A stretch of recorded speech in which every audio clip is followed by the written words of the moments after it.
Welcome back to the Wealth Transfer Podcast. I'm so excited to bring you this episode with Tonya Adams of When Pigs Fly Estate Sales. Now, Tonya's not your ordinary estate sale person. She gets to deal with the high-end estates that have lots of cool stuff. And as she puts in the episode, everyone always wants to hear the stories about the cool items she finds, and she does, right? Diamond rings in shoes, million-dollar paintings, rare guns and memorabilia, even love letters from World War II. She finds the coolest things with a story behind it, and she loves telling the story when she presents the estate items for sale. But what's really neat is hearing Tonya's passion and compassion for the families and how she becomes friends with her clients in such a way to help them transition when they've lost a family member. Also, how to make sure that the items that have sentimental value, the memories are transferred, even if the items go up for sale. It's a really neat episode. I'm excited to bring you Tonya, and I hope you enjoy it as much as I did. So Tonya, how long did you have When Pigs Fly? Or did it have a different iteration before that? Well, 17 years ago, I think it was. Yeah, 17 years ago, I was in corporate and it was in a position in a job, at that time that I made good money, but didn't really enjoy doing it. So 17 years ago is when Big Pigs Fly came into fruition. Yeah. That's great. Kind of late in life to actually start a career though, Matt. I mean, seriously, I was in my 40s and most people have already figured out what they want to do usually earlier, but it wasn't me. Do you feel like that was when you figured out what you want? Like, you're like, this is the thing I should have been doing the whole time? Yes and no. And I'll tell you why. Because I started out as an antique and consignment store. My whole upbringing was wanting to be around antiques and the idea of having a shop that I created that looked like something, mystical and had a big warehouse space with crystal chandeliers hanging. I just loved that whole look. And it was just so exciting to me. However, I had no plans on being an estate sale or auction company. Absolutely none at that time. And within a year, everything flipped. And all of a sudden, I went from having the storefront of 10,000 square feet, actually 15 at some point, to doing nothing but estate sales. And a couple of years after that, I had the foresight to say, we need to get our license in auctioning because that's where this is going to go at some point. And it did. So we do both. Yeah. And do you have a physical location? Do you take things on and then auction them, or how does that? I did have a physical location. Right now, I'm leasing a space in the Dallas Design District temporarily because I've had these massive estates that could not be held on property. So I've taken in some consignment for that as well as entire estates, and that'll be a really good segue into probably one of the largest estates I've ever done. I'm currently doing right now. That's awesome. Okay, so now you obviously specialize in some of the big estates, the named estates. You always take on stuff that's got really interesting history. But like, how did you go from corporate to making relationships with families with large estates like this? Trial and error. Trial and error. When I first started doing this, I was in the trenches. And when I tell people I cleaned up more mice poop than anybody else in history, it's probably true. I did. I was out there, the things I've seen, the nasty things I've seen, that I had to do it myself physically, working till 2:00 in the morning, setting these small estates. I started out the first estate, I think probably was a $3,000 estate. I made no money, but I thought, wow, look what I've done. I've created this. And so I started out taking any job I could get to do these estates until I got to a point. And it's all about the people who help you get to where you're at. You may have the dream and the drive, but if you don't have the people backing you or bring the right people in, it's not going to happen. It wasn't until I got this team, and probably I'd say 4 years ago. So having been in this for 16, 17 years, it took to that level to where I can now and really started networking. Networking is key in this industry. So the relationships I had have been great. But for example, meeting you, right? So I'm now in a position where I can go to these gatherings, these networking meetings, and it's allowed me to really expand my business. And I would say networking is really key. Yeah. Now, when we talk about wealth transfer, we normally think of trusts and wills and taking assets and shit. But you deal in another part of wealth transfer, which is highly valuable physical items, right? So maybe it's art, or maybe it's a collectible or something antique. And sometimes that's something that the family wants to transfer over. And then sometimes it's something that just needs to be sold for asset value. How do you work with a family when you go in and maybe they just lost somebody and now they're trying to figure out what to do with the stuff? What's your process? How do you think about that? Well, the first thing is always a phone call generally. I can 99% of the time usually tell you whether or not we can move forward just based on a phone conversation. When I do make it to the next level with them and I'm sitting in front of them and we're discussing what's going on, I don't just start walking around the house. They'll always ask, do you want to see the home? No, I need to talk to you. I need to find out what's happening with you and what your ultimate goal is. There has to be a plan. I'm a planner. I'm a 12-stepper like crazy. So I have to know what they need. If there's one person involved, super. Usually it's a little easier when there's 12 family members involved or all these other folks that have a say-so in what's going to take place. That can be tough. So I need to know all the specifics of what's going on first. And then from there, we walk them through best step process to see where can I get them to, whether they want to keep everything, do they want it appraised for value, to allow family members to come in. There's so many. What we're discussing right now, I could take us down a rabbit hole in 15 different directions to where this can actually go. There's a lot to it. So, yeah.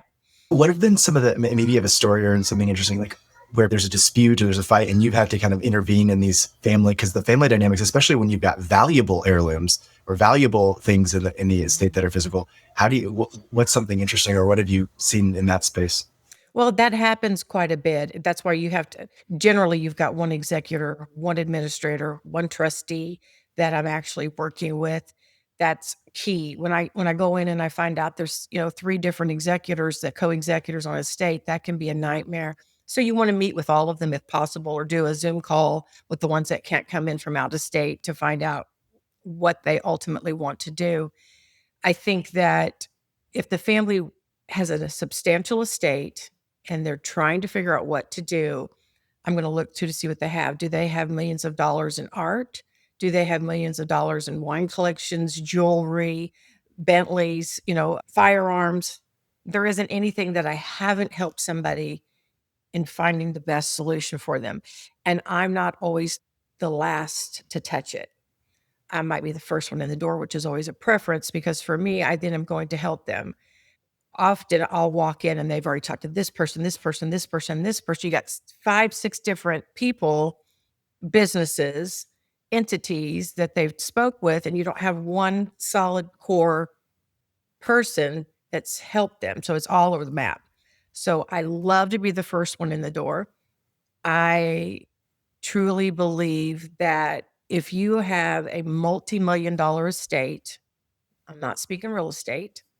That's because I don't handle real estate, but I network with people like you, Matt. So if you have a multi-million-dollar estate of fine art, jewelry, designer handbags, the whole gamut, I'm going to come in and I'm going to find who you need to go to for every piece that I think is the best solution for you. For instance, I work with some of the biggest well-known auction houses in the world.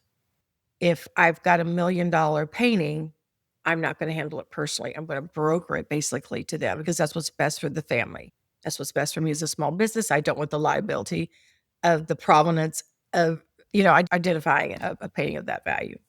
Same thing goes with firearm collections. I do a lot of firearms. Now, if you've got an antique collection of firearms, completely different than firearms that are relatively new, completely different market. So, yeah. So I've got ways. I know how to get them to where they need to be. Yeah, that's perfect. And that's the best thing if you're an advisor, is to know, let me take you to the places you need to go. Let me get you the art appraiser who can help you to identify whether these things have value or what they are. Now, tell us about one of your favorite estates that you've worked on. Oh my gosh.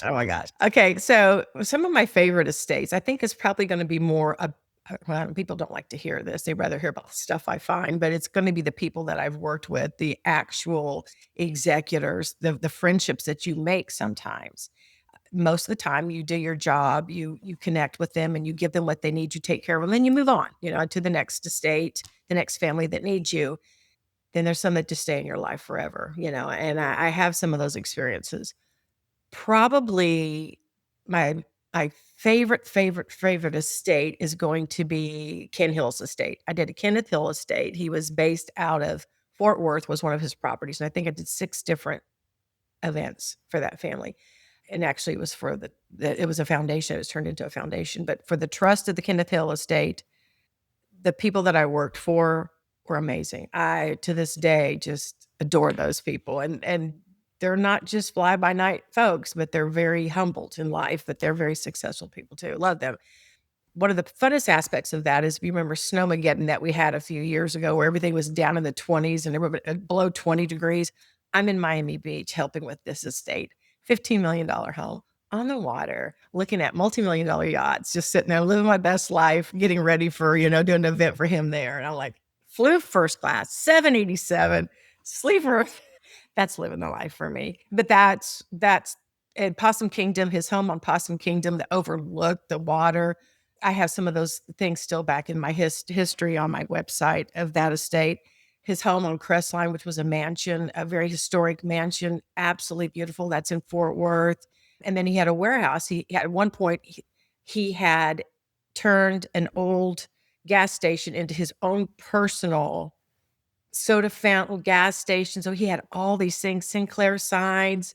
It was fantastic. So he had Bentley, Rolls, the Woodies, the little Woody car, side panel cars, Shelby Mustangs, Rolls Royce. I think I said that, or Jack. I mean, my God, the man was impressive. I never met him, but I got to know him. Yeah, right. I went through his personal clothing, right? He was a dresser. He had gorgeous stuff.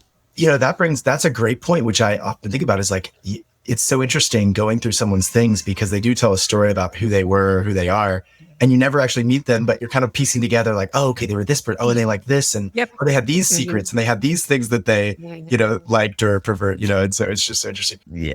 We get to know them so well. Yeah, we do. You can hide it, but you can't hide it. We can find it. We're going to find it. Yeah, exactly. Now, when you're doing an estate like that, what are some of your favorite things to discover? Like things that you said that, the Sinclair signs were kind of oh, wow, that's so neat. You had a soda fountain. What other things are interesting that you come across? You're like, maybe now you expect it, or at least you're used to seeing those things. But at first it was like, wow, what a cool thing to discover. I would say probably things that were hidden back and wrapped up and put away for years and years and years. Love letters. I mean, again, I'll go into the monetary side of things of what we find, and that's wonderful. We all need that. That just makes the estate better for all of us. But it's the love letters from World War II back and forth that were wrapped in ribbons, photographs that were hidden back that tell a story of these people and their lives. I find it intriguing sometimes when none of the family wants any of those things. There's a question to me why, but that's probably a family history situation where they're stepping away from it for their own reasons. Where I see it as sad to me, as a person who's going, okay, because I love my family, that then you look and go, okay, there's a reason they don't want that. And that's for them to decide, not me. But then the things that I have found are like diamond rings and little tissue paper shoved in a shoe, big 3-carat diamonds. Or I remember one instance, client, it was a home over in Highland Park, really pretty home. And the client lived in Colorado, and he had gone through and he pulled all the jewelry, then fine jewelry out of the house. Well, I waited because I found something. And at the end of the sale, he was coming back into town, and I had found a diamond ring that he had been looking for. Now, could I have told him a little sooner? Probably, but he was so sweet. We were having a good time, and I thought I wanted to do this in person. So when he came back in, we were all finished with the estate. And I handed him, it was on Beverly Drive, that's where it was. And I handed him that ring. He was like shocked. He was so happy, but I wanted to see his reaction. But yeah, it was a beautiful diamond. Actually, she'd been in D magazine, her and her husband, for years, and I saw the ring on her hand in the front cover of the magazine. So I was like, wow. So that was fun. So that's a fun moment. It's things like that. Of course, we find some really weird things, but the fine jewelry, the coins hidden. I found in the bottom of grandfather clocks a lot of cash, wrapped up in sock drawers, cash individually. People hide it all over the place. And so don't throw the food away either, because frozen foods a lot of times will have fake cans, fake packaging that's actually got cash or jewelry in, and they hide it that way. Really interesting. Oh my goodness, how funny. So you've obviously learned some tips and tricks that way, like, and you're checking all these things, but someone has to really trust you to come in, because you're going to be you're handling jewelry and cash. And how do you build trust like that with clients? It just has happened over time, I suppose. I think because if I find actual cash, we give it back to the estate. If I find coins or currency that has a numismatic value to it, which is different than just face value, then we sell it. They know it, we sell it. The same thing with jewelry. that diamond ring in particular, because he had been looking for it or had mentioned to me actually later on, if you find anything like that, fine jewelry was not going to be in the estate. They had already told me that. If I come in and I find those things in a home and it's part of an estate where they didn't ask me to pull it, then yes, I'm going to sell it. That's what we do. We go ahead and sell it, set it up. That's even more exciting for us. I mean, if you're going to give me $100,000 in gold, yippee, right? I know I hit my number, but they have to tell me what they need, and I will ask them. We find a lot of personal photos. We find birth certificates, passports, things like that. We always keep those things. Once we find them, we put them away, and we let the state decide what they want to do with it. If we need to bring a shredding company in to handle it because perhaps there are no heirs, perhaps those things are no longer needed or wanted, then we'll shred it. We'll get it all shredded. Yeah. Whenever you're dealing with someone passing away or with a lot of things like this, sometimes you get a little reflective or you come up with life lessons. Have you discovered any life lessons in doing this kind of work or dealing with people or families? Every day. Every day. Don't keep all the receipts. Oh, no, I'm just kidding. I shouldn't say that because a lot of the receipts have been helpful. Life lessons in doing this, and stuff is stuff. Mm-hmm. Stuff is stuff. You can't, I mean, every estate I take, I get a percentage of it. So I have owned a percentage of so much in this world. I've owned a percentage of some of the most valuable art, right? You look at it that way. That's how I see it. And when I walk into these homes, it takes a lot to surprise me anymore. I'm sitting in one right now, and I'm in Sherman, Texas right now. Okay, I'm in Sherman, Texas. And this is where we're going to be doing a really large estate. And I walked in, and what impressed me is that she has, I'm looking at it right now in this room, all these silver meat domes for serving. I think there's like 50 in here on the walls that she did to decorate with. So I've got so much sterling. I've got silver plate, which can be extremely valuable based on the maker and the age of it and the pattern. I've got beautiful crystal antique furniture. I've got a lot of designer handbags, Chanel, Louis Vuitton, Prada, Gucci. All these things are going to be part of this sale. And being in Sherman, Texas is not like being in Dallas.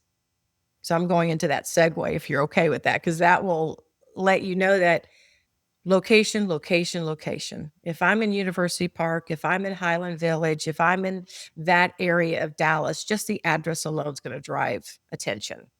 They're going to look at the house and go, wow, that's where I want to have a piece of history from. I want to go to that sale. If I'm in Sherman, Texas, I'm not going to have as much of the market to just drive by and come into the sale. But when I have Louis Vuitton, Chanel, Prada, Gucci, I don't think I've got Hermes in this one, sterling, when I have that, they'll come for a couple of reasons. Number one, we're a big company. We're very well known for what we do, and we only do the larger estates, and we've got a huge following. They're going to come see us. If I didn't have the sterling, and if I didn't have the designer bags, as much as they love us, they may not come. So those are what really drive these sales. Those, you could have a house full of antiques and you've got a very limited market of individuals coming. All they were looking for is antiques. Diversity in these estates is key. Again, I could do an estate sale for John Wayne. Okay, I'm doing John Wayne's estate sale. And then the house next to me has an estate sale filled with designer handbags. They're going to get more attention. That's just what drives this market. They'll have, we have hundreds of people lining up to get into these estates, literally, when we have designer pieces. Wow. It drives the market in Dallas. Now, Sherman, they'll come up for it as well because it's up 75. It's a pretty easy drive. What do you wish more people would do before they passed away with their stuff? Is there something they could do that would make it easier on you or easier on their family once they passed away? Well, I wish they would be in a position where they felt they still had control. When you still have control, it's so much easier on elderly people. It's easier on all of us. I mean, I'm not too old, but I'm getting up there. I wish that they would make a plan, and whether it's to have everything placed in a trust. I'm not an attorney, and that's something that I'm going to say forced, because my mom does not like to take advice from any of her children. But I've seen so often where a trust is not set up, because if you don't have a trust in place, or anything that is titled, that is set into the name of that trust, you've got to go through probate. And that's so hard on family. Now, probate is great. All you probate attorneys, don't get mad at me for that. But I think it's important that you have a trust set up, that title things are placed into that trust. So when your time comes and one of your partners or you pass, either way, then it's easier on you to be able to transition and get those things sold. I wish everybody would meet with an estate sale company, somebody that they like, and whether they go with them or not, at least speak with somebody who's going to get you outlined on best practices of what to do. I walk into these homes sometimes that are filled with Norman Rockwell plates, depression glass, that has no real value. That it just doesn't. And that's so sad. They don't even want to. I'll sit down in front of a family member and they'll say, Mom's got all these plates. I'm just like, oh, I hope you enjoyed them. I hope that's something that really gave you pleasure over the years. And I do not want to have to tell them they have no value. It's so hard on them, but there's a soft way to do it, especially if I paid $10 for my Norman Rockwell plate 50 years ago, right? Did I get $10 for the pleasure out of that plate? You betcha. So there's the value of it, really. And will somebody maybe give us $1 or $2 for it? Maybe, but you can't buy things outside of precious minerals, art, certain things, and expect them to be an asset. They're just not. One thing I wanted to talk to you about, if you're ready for this conversation or not, is what drives trends in this industry for us. What drives these trends? What I'm seeing, one of the biggest drives right now outside of gold, silver, precious metals, and things like that, are content creators. They are changing the market of what's being sold for antiques, Wow, fine dining, crystal, silver plate, chinoiserie, Asian pieces. They're changing the looks of this. So these young women and men, I want to say young because they're a lot younger than me, are going in on social media, doing all their wonderful little content shows, and recreating rooms. Some of them are designers. Some of them are people who just love the design aspect of it. And I see hundreds and hundreds of shoppers coming in because they saw it on TikTok. They saw it on Instagram, and they come to the sales and they want that look. So where people were calling antiques brown furniture, which I hated when they said that, because antiques to me are beautiful. I love different colors of brown. Okay. It's wood, beautiful solid wood pieces. These things are becoming very popular again. I noticed this change about a year or so ago. To set a beautiful table with china, it's coming back. You heard it here first. It's coming back. Yeah, it is. It's wonderful. So yeah, don't get rid of the china. Hang on to it. Pass it down in the family. And that's an interesting business opportunity for somebody to go direct some of the content creators and what they, they're kind of taking their taste, but that's so interesting that they're setting the tone. They're setting the tone. They absolutely are. They have a lot of power. They really, really do. And I think I wrote a little article. I'm part of the Dallas Historical Society. I'm a patron with them. And I wrote a little article that I was going to share with them. I don't think they ever published it because it may not affect their needs or what they were wanting, but it was talking almost a year ago about content creators and what they're doing in re-energizing the antique market. They really are. Yeah. Wow. That's so interesting. Now, you mentioned that handbags are really big. What else do people follow besides what the content creators are driving? What else do you see sells really well? Well, precious metals, as we discussed, silver, gold, jewelry, things of that nature, generally not large furniture pieces because those are harder to move. You want to walk in, go to an estate sale, wrap up a little bit of something and walk out the door with it. The collections do vary quite a bit. Men like to come in and look at watches. They like to look at writing pens, utensils, Mont Blanc, Schaefer, the looks of that. They love their pens. Firearms, that's a huge, huge draw. There is a market for just about anything. But again, it goes back to the diversity, Matt. You want to have multiple, Matt wants to go look at pens. Matt's wife, I don't know if you're married, I'm going to assume you are. Matt's wife goes, okay, I'll go with you, honey. Let's go. All of a sudden she says, oh, handbags. Bye, Matt. So she's going to go in the direction of the handbags. Or she goes, oh, Matt, I just found a cup and saucer that I needed to replace something. So you bring, for one reason you go in there, but you're going to find other things to shop. So again, you want it to be very diverse. That's good. Yeah. My wife's probably looking for silver with turquoise in it. Does she like the Native American jewelry or Navajo? Yep. Okay. Yeah. We have some of that coming up. We get quite a bit of it. Yeah. Yeah. We're going to have to connect on that. Now, what are some of the most interesting or unique collections that you've seen people have? The one I'm looking at right now with all these domes is pretty interesting. The silver domes all over the wall. People collect everything, little emoji boxes, porcelain trinket boxes, the plates. Oh gosh, that's not really interesting. Please don't collect plates anymore. I'm sorry. Gosh, people, well, there's some things that I can't say. The most interesting. I won't repeat that here. Okay, that's another I'm going to say. Mom and dad, get rid of it. Okay, get rid of it before the kids are going to come in. Okay, our kids know that I'm going to find it and I'm going to get rid of it for you because there's some things that they've collected that they probably are embarrassed about. I don't know, Matt, just everything you can absolutely imagine. I mean, toothbrush collections, Pez collection, little cars, lead figures for little soldiers, there's everything, just whatever. It's interesting what would drive someone to start collecting something in specific. My grandmother loved swans. So she had porcelain swans all over at the top rail around her windows in her home in Kansas.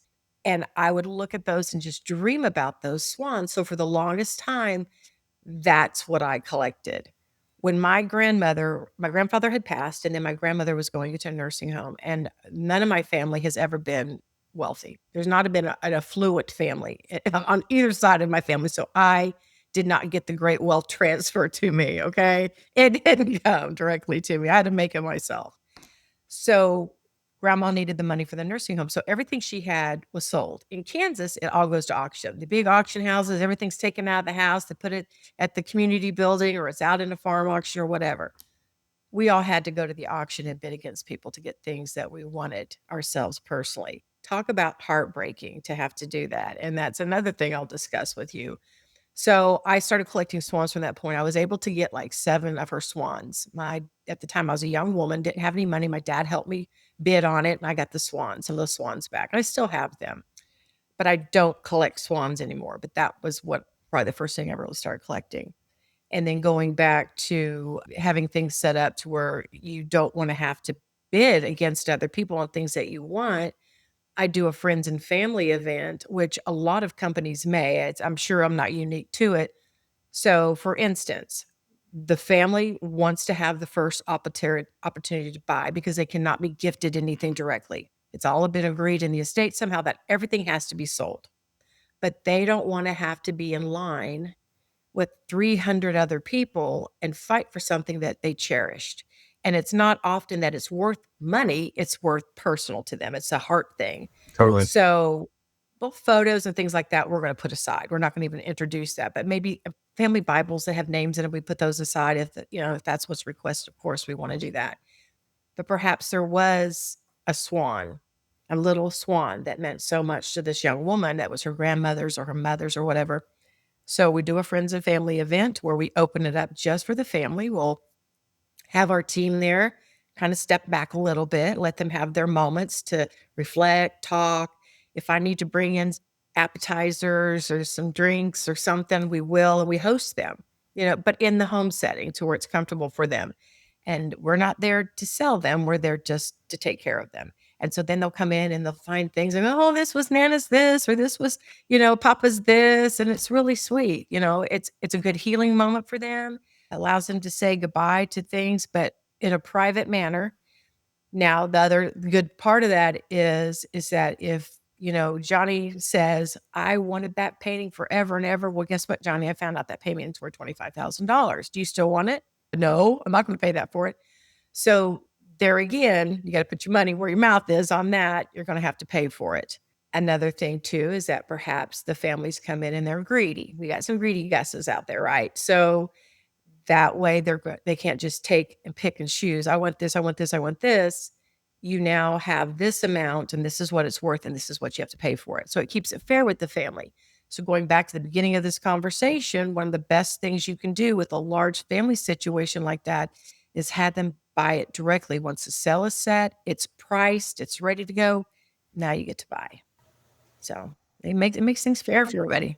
I love that idea. I think that's a great idea because, like you said, sometimes people are just I'm take, and they're not equal. And then somebody feels hurt, somebody feels resentful, or I wanted that. And one thing I always try to tell clients before they've passed away is, as much as you want to hold on control of your stuff and you want to keep your life intact, if you can start parting with things, if you can take however much time in the last years of your life to give things away. It's easier on your family later. And also, it's more meaningful for you as to see somebody enjoy or take on your thing versus.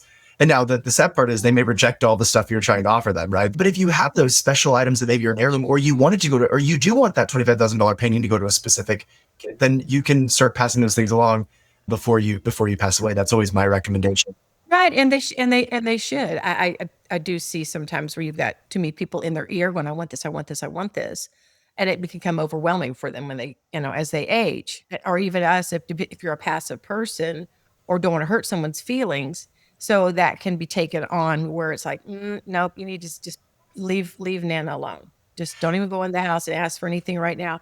But if she's in a good position, as you mentioned, and she's ready to do it, like I give my kids almost everything I have. I don't collect anything anymore. I'm not a minimalist by any means, but I see all this and I want my house to be less.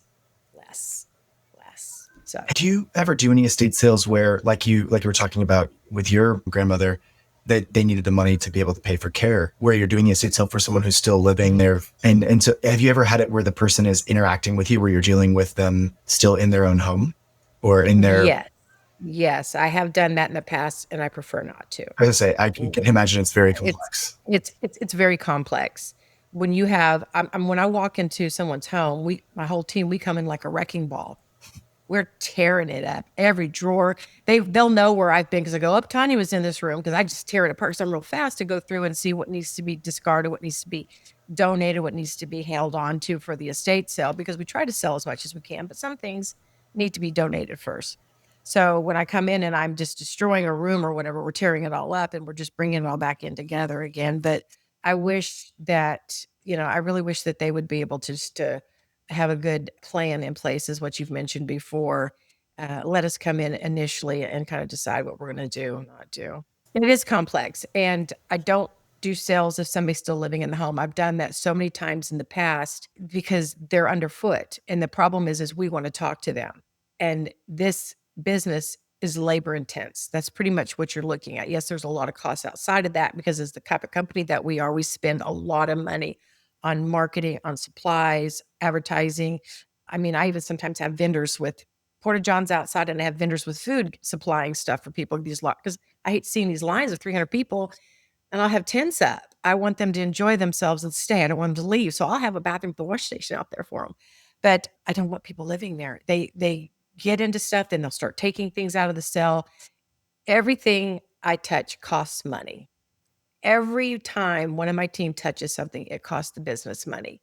And if they're going to take it after we've taken the time to research and tag it, it's not good. So then we're going to turn around, we're going to say, well, we're going to have to charge you back for that. That's going to go into a fight. I don't want fights. We try to eliminate any of that. So I don't want them in the home when we're trying to do this. It's a nightmare. Absolutely. Yeah, makes sense. Yeah. Any other interesting stories or fun estates that you've gotten to work on that you want to share? Well, there's so many wonderful ones. Some really odd ones where you find a lot of petrified animals in attics. That's gross. But the current one that I'm doing right now, the woman was very, very well known from the East and West Coast. Her name's Beverly Ray. And I'm going to talk about her for a second because she's magnificent. Absolutely one of the most magnificent human beings I've ever read about. I never got to meet her. And people really absolutely adored her. She had 2 homes here in Dallas, one on Turtle Creek Boulevard, which, if anybody's familiar with that street, you can't do anything on that road. It's just not going to happen. And then to top that off, her home had a very narrow drive going up to this beautiful French chateau. 4 cars could park in the back. That's it. So there was no way we could do anything with that estate on property. Not even an online auction, which limits traffic because it's very specific for the pickup dates, right? Still couldn't do it because you couldn't get a truck and trailer in there. Also, her home on Straight Lane, which is on like 5 acres, massive property. The grounds are stunningly beautiful. And so I think there's some historic preservation going on with that property as well. Again, we couldn't really do anything there because the risk to the property was too great. Even though it's a massive property, you couldn't have hundreds and hundreds of cars trying to get in here. Again, we would have police officers directing them, but on Straight Lane, it's very narrow. So again, there you go. Unique situation. What do? Well, you move it. We took it all The first one went to our Dallas Design District location. We took it all there, recreated, and I like to say reimagined. So I even go as far as where I will print out a photo, 10 by 15, of the front of the home. Why am I doing that? Because what drives us to want to buy from these people are the homes that they live in. They want to see those houses, and I can't give them the house. So I'm going to try and give them some feel of that. And that's what we do. That's what we're really, really good at is number one, the strategic aspect of taking this entire estate and recreating it in a warehouse. The logistics of having to get it all wrapped, packed, and moved. The timing sometimes it takes to do that. So we're right now currently working on her final estate, which is probably going to be one of the biggest estate sales that's happened in Dallas. It's 15,000 square feet of warehousing that I'm having to push this all in. And she was featured in Country Magazine, Country Living Magazine back in the day. She owned the Balboa Club, which if you want to know more about Beverly Ray, please look her up. This was in California, and a wonderful, I've got so much stuff from her in this sale that we've set up tables, not to honor her so much, as for people to be able to see who she was. So while they're waiting to check out, there's all the Beverly Ray photos. I've got little pieces in this sale that actually are in the magazines that from the 80s that people can come purchase. She had a collection of doorstops, cast iron doorstops that were going upstairs, and I've got them in this estate. So it's just a unique person. So what's nice is that I never grow tired of this, and then you never stop seeing unique. All right. I've never seen a collection of antique French furnishings done as well in a home as to what she did. And the quantity of items is overwhelming for most. For me, I get sick for it, but it never looked stuffy. It never looked overwhelming. The way she designed it and had it, it was beautiful, and there was a lot of it. So she was a magnificent designer as well. So yeah, I'm enamored with her right now. That red hair of hers too. What I really appreciate is the storytelling. And I was even thinking, you're putting the picture of the house, or you're putting out the items like of her life at the, and I was thinking about either auctions or estate sales where I've spent the most money are always when there's a good story behind the piece. And even like, I was talking earlier, I like to buy my wife silver with turquoise in it because I grew up in New Mexico. And so I've always enjoyed turquoise. And so we like to collect that. And so I'll go on some of the auctions, and I always find myself, when they tell me about the person, they show me the picture of the person wearing the piece, they tell me about the backstory. I'm always much more interested in that piece than we're not sure where it came from. We have an approximate date range. We think it's, it's this quality or whatever. And so like when you do that research, or when you even just bring that story together and don't discard it, you're actually even creating additional value for the estate. You are. Mm-hmm. And then it's also fun. It almost makes the estate. And I always think, because these days, every store wants to be a treasure hunt. Everybody wants to be the thing that you can come to. You don't know what you're going to find. And estate sales are the traditional treasure hunt. They're the original treasure hunt. But to have a treasure hunt with some story, it's like a new way of experiential shopping. Let me tell you the stories. Let me help you envision who this person was. And I was even imagining, that would be so great. Not only just to have pictures of the front, but even pictures of the rooms, like as you're recreating it. Here's what one of her rooms looked like with all these pieces there. And I did that. Yep, I did that. So when we do these estates, one of the first things that we do before we start pricing and tagging is we'll go and we'll take photos of the room so people can, again, imagine what it looked like. And I probably have maybe 10 huge, I call them banners, but they're just big, huge murals of the house, of different rooms. And one thing in particular that I found love was what were the grounds of her property. She loved wildflowers. I was there when the zinnias were at the height of their beauty in the spring, and everything was blooming. And I got to get in her golf cart and get to drive around through her property. And I tried to put myself in different rooms, looking through different windows, thinking about her drinking her coffee, her sitting in that, and the beauty that she saw in every little corner of her world. Little ducks that she had that were with the mommies, that were swimming in the pond. We got videos of that. It was beautiful, magical, And so when we're doing our social media, we try to share that with people to help them get excited about this, try to show these rooms, what they look like. And I'll have an entire window with what it looked like I'll put it up on these big murals, and then I'll put the furniture in front of it. So you're seeing it, and there it is. So that's what I do. Yeah, That's I so enjoy it. fun. If Now, I can't be in the home. Yeah, if I can't be in the home. where can people find what estate sales you're working on? Well, they can join us on our website. Has a place to connect for signing up for our emails that we do, but not just for myself, because we're on Instagram, Facebook, TikTok. I have somebody that does my content because I don't do it. I don't know how to do it. Let somebody else who's good at it handle that. But then estatesales.net, estatesales.com, and estatesales.org are the three major locations that you can find out what's going on in the industry all over.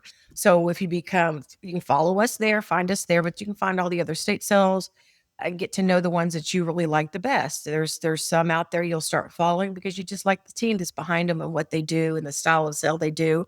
And then there's some that you call more picker sales. Maybe that's more your flavor. There's a lot of really, really good companies out there. Each one has their own niche, so to speak. Some will do 3, 4, 5 a week. That's not my motto. I don't do that many sales. I'm too controlling.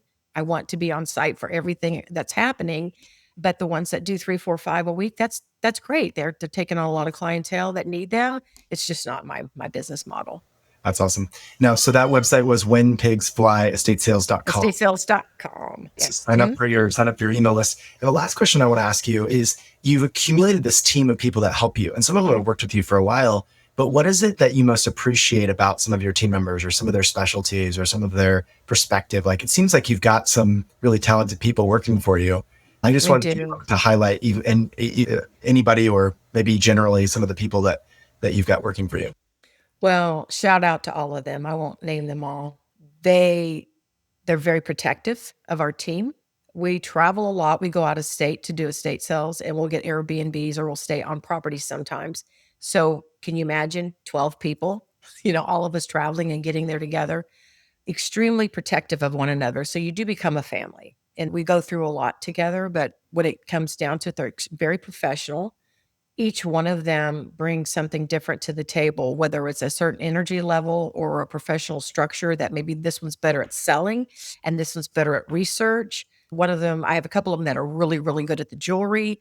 I have a gentleman on my team who is he's a gemologist, and I can't remember he's going to get mad at me, what he did, that he would go into excavation. So he's an expert in finding antiquities, fossils, things like that. Okay. So that's what he did for a living before he started in this industry.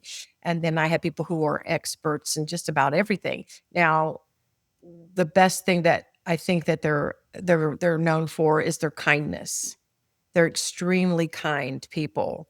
And if they find money, diamonds, gold, all comes, we have one set area we bring it to, and they'll all bring it and put it in there. I trust them. I absolutely trust them completely. And they get excited when they find it too. We kind of have a little contest. Who can find the most valuable thing for the day?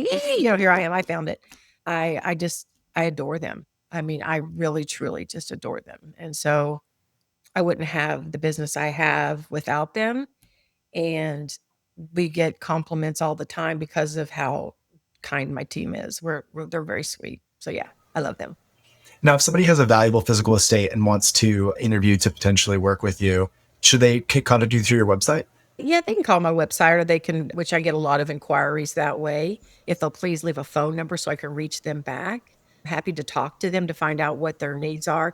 And, Matt, I speak with people, again, 90% of the time when I'm talking to them, it's not going to be a fit for us, but I try to help direct them to someone who can help them, because we're a service industry, and we need to be a little more cognitive of that. Most of the phone calls I get, they're lost. I have no clue what to do. Absolutely nothing. How often do people usually go through doing estate sales? One time in their life, usually. And it's overwhelming. So why not give them 5, 10, 15 minutes of your time and direct them to where they can actually get some answers that they need. Again, most of the time, I'm not the solution for them, but just take a few minutes to be kind to people. I love that.